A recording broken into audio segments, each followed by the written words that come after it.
Alrighty. So, um, in case you've been paying attention to stuff on Twitter and news and whatever, everybody's screaming over the big beautiful bill and all that the stuff it entails. Now, I am not an expert, just a layman, just everyday Joe. I don't understand a lot of this. What I do understand is debt. That's an easy thing to that most everybody can understand. And so the way I look at this is it's kind of like a teeter-totter, seesaw, right? So right now we've got GDP up here. 50% ish is taxes.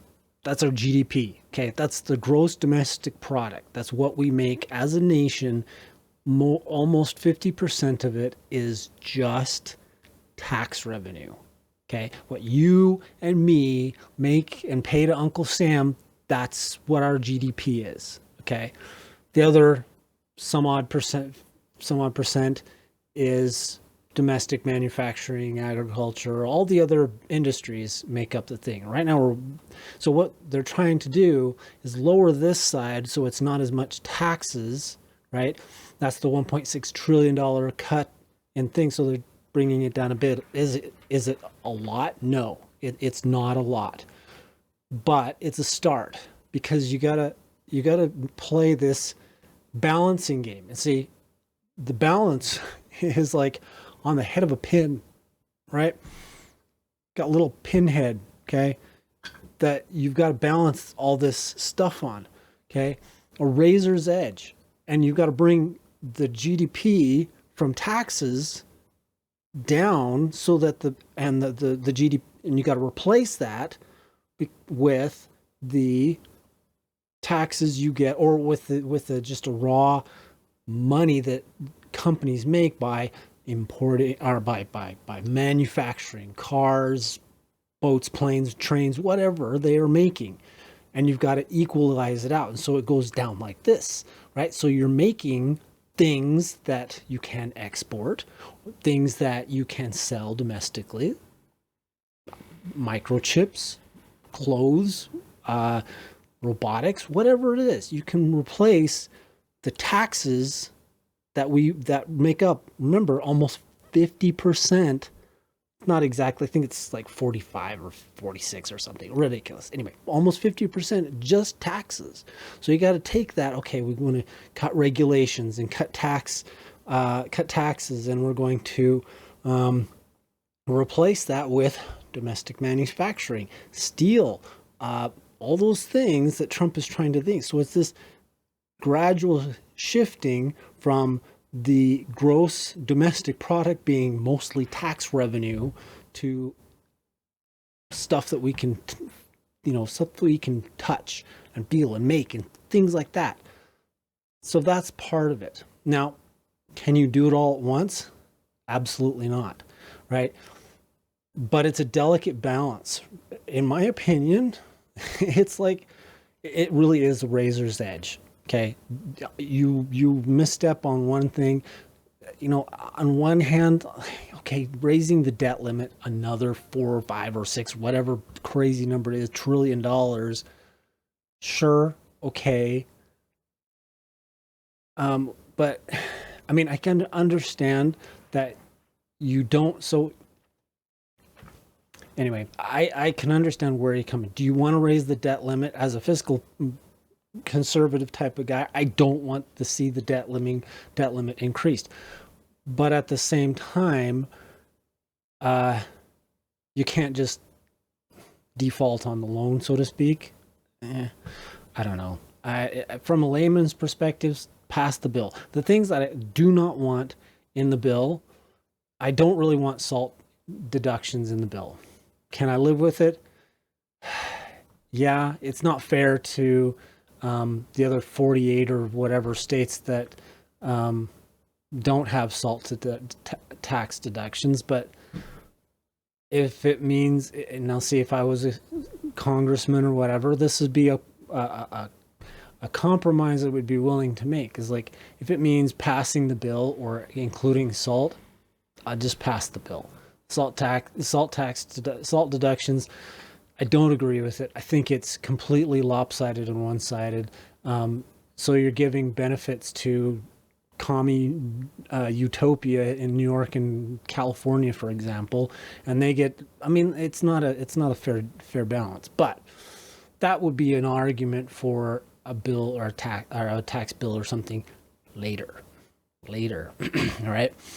And then you have all these rescission packages that can be funneled down through the thing, like the NPR and PBS rescission package, right? That is something that they would have to pass. Like I said in my last video, if you watch that, they'd have to do it in a very short time frame. We're talking like Monday, introduce the bill, Saturday, it is gone through House, Senate, and is basically being sent to the president for signature. That's the kind of turnaround we're talking. Like you can't you can't just wait.